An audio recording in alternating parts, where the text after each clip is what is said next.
ছাত্রছাত্রীদের জন্য ট্যাবের যে নির্দিষ্ট বরাদ্দ টাকা তাদের অ্যাকাউন্টে না গিয়ে আসল প্রাপক যারা এর বেনিফিশিয়ারিজ তাদের অ্যাকাউন্টে না গিয়ে অন্য লোকের অ্যাকাউন্টে চলে যাওয়ার যে বিষয়টি, যে সাইবার প্রতারণা, সাইবার ফ্রডের যে বিষয়টি সম্প্রতি প্রকাশ্যে এসেছে, সেই মামলার ব্যাপারে কয়েকটি কথা আপনাদের জানাতে চাই।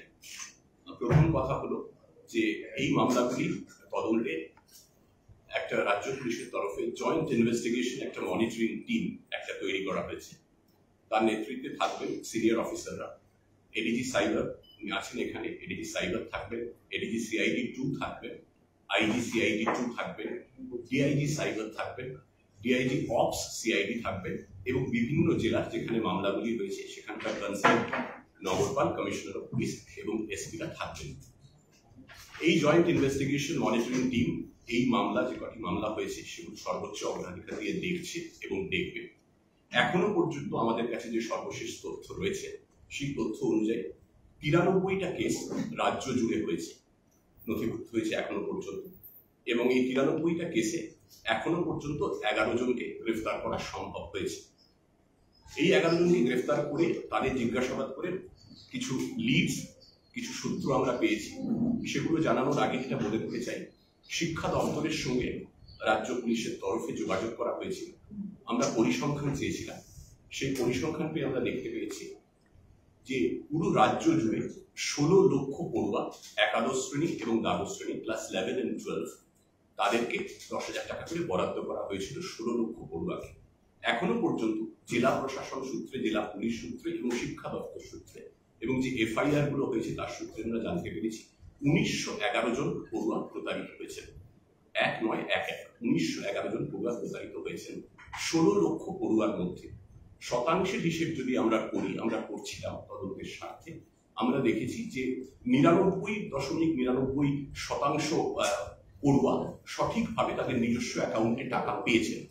16 লক্ষের মধ্যে 1911%টা হিসেবটা দাঁড়াচ্ছে 0.1-এর সামান্য বেশি। এই ক্ষেত্রে প্রতারণার ঘটনাগুলো ঘটেছে। তবে শতাংশের হিসেব যাই হোক না কেন, এমন একটি ঘটনাও, আমি আবার বলতে চাই, এমন একটি ঘটনাও কাম্য নয়, একটি প্রতারণার ঘটনাও অভিপ্রেত নয়।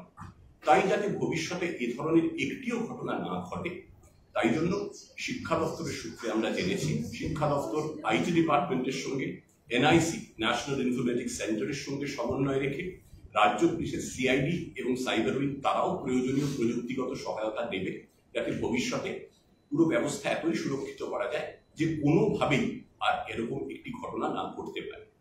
দ্বিতীয় আরেকটি জিনিস বলতে চাই যে ছাত্রছাত্রীদের যারা বঞ্চিত হয়েছেন, প্রতারিত হয়েছেন, যে 1911 জন, তাদের আপনাদের মাধ্যমে অনুরোধ করতে চাই যে দুশ্চিন্তার কোনো কারণ নেই।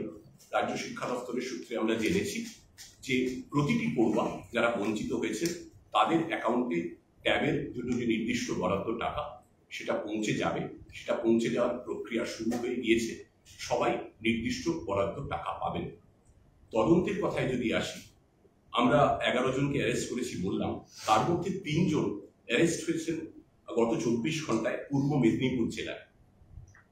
তারা অ্যারেস্ট হয়েছেন, যারা অ্যারেস্ট হয়েছেন তাদের মধ্যে 2 জন মালদার বৈষ্ণবনগরের বাসিন্দা, একজন উত্তর দিনাজপুরের চোপড়ার বাসিন্দা।